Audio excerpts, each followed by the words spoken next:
Shalom Bapak Ibu dan Saudara yang dikasihi oleh Tuhan. Kita patut bersyukur kepada Tuhan di pagi hari ini kita boleh ada sebagaimana kita ada saat ini. Dan kita bersyukur pula dapat mengikuti kembali Mana Rema. Dan kiranya firman Tuhan yang kita dengar pada pagi hari ini itu semakin membuat hidup kita berubah dan diubahkan oleh firman Tuhan. Sehingga dengan demikian kita akan menjalani hidup yang menyenangkan hati Tuhan. Namun sebelumnya mari kita berdoa. Tuhan, kami ucap syukur dan terima kasih di pagi hari ini ya Tuhan. Kami boleh memperoleh kesempatan untuk mendengarkan kebenaran firman-Mu.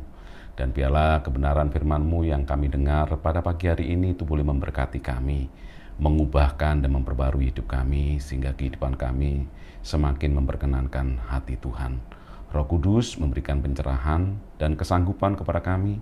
Apa yang kami dengar itu boleh kami lakukan di dalam kehidupan kami. Hanya di dalam nama Tuhan Yesus Kristus kami sudah berdoa dan mengucap syukur. Haleluya. Amin.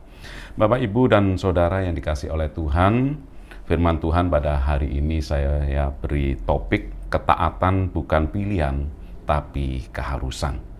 Mari kita buka Alkitab kita di dalam Injil Lukas pasal pertama ayat yang ke-38.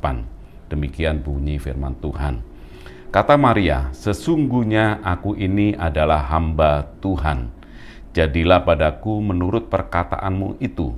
Lalu malaikat itu meninggalkan dia.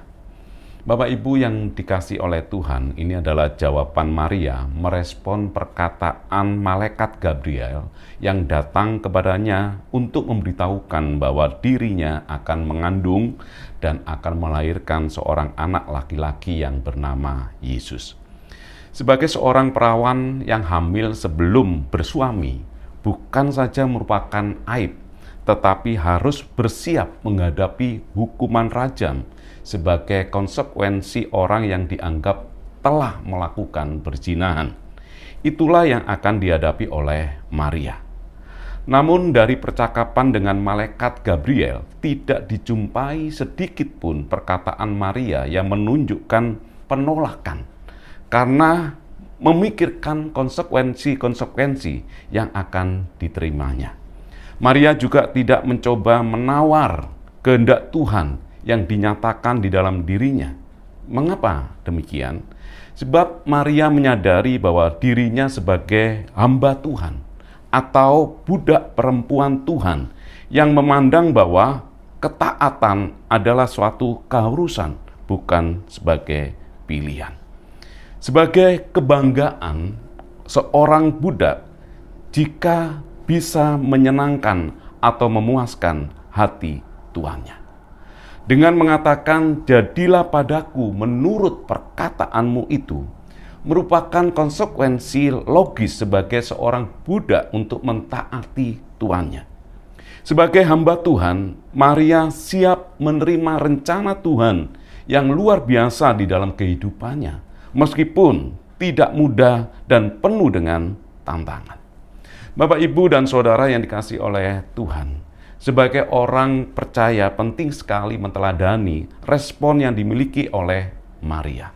Diri sendiri harus dipandang sebagai seorang hamba yang selalu taat kepada Tuhan dengan penuh pengabdian, meskipun seringkali harus diperhadapkan dengan konsekuensi yang tidak mudah.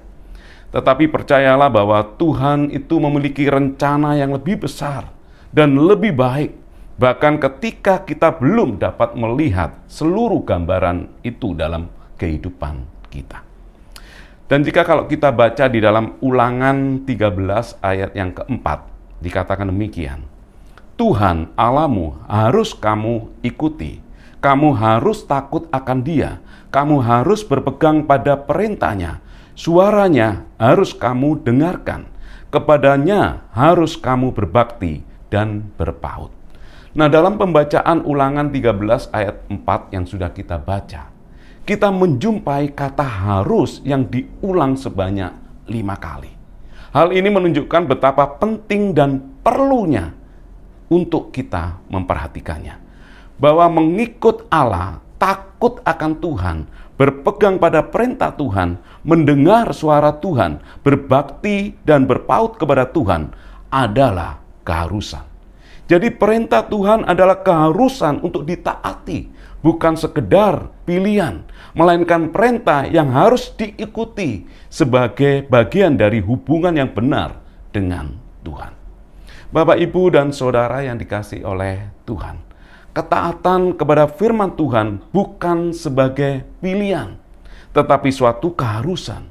Kita harus terus-menerus dalam kehidupan kita untuk menggenapi firman Tuhan. Sehingga dengan demikian firman Tuhan menjadikan kehidupan kita sehari-hari. Dimanapun kita berada, ketaatan adalah sesuatu hal yang penting di dalam diri kita yang harus kita lakukan dan harus kita jalanin. Sehingga dengan demikian kita akan selalu memandang hidup kita sebagai hamba yang berkenan dan menyenangkan hati Tuhan. Tuhan Yesus memberkati. Mari kita berdoa. Tuhan, kami ucap syukur dan terima kasih untuk kebenaran firman Tuhan yang pada pagi hari ini boleh kami dengar. Dan kiranya Tuhan, Engkau selalu mengajar kami agar kami menyadari bahwa diri kami adalah hamba Tuhan yang selalu menempatkan ketaatan itu adalah hal yang utama dan yang pertama di dalam diri kami. Ketaatan itu bukan suatu pilihan, tetapi ketaatan itu adalah suatu keharusan di dalam kehidupan kami. Dimanapun kami berada, apapun yang kami kerjakan, biarlah ketaatan itu menjadi suatu hal yang terpenting bagi kami, agar Engkau senantiasa dipermuliakan di dalam hidup kami. Terima kasih ya Tuhan, mampukan kami ya Tuhan, melalui Roh Kudus-Mu, untuk kami dikuatkan, disanggupkan ya Tuhan, untuk melakukan kebenaran firman-Mu yang boleh kami dengar pada pagi hari ini. Hanya di dalam nama Tuhan Yesus Kristus, kami sudah berdoa dan mengucap syukur. Haleluya. Amin.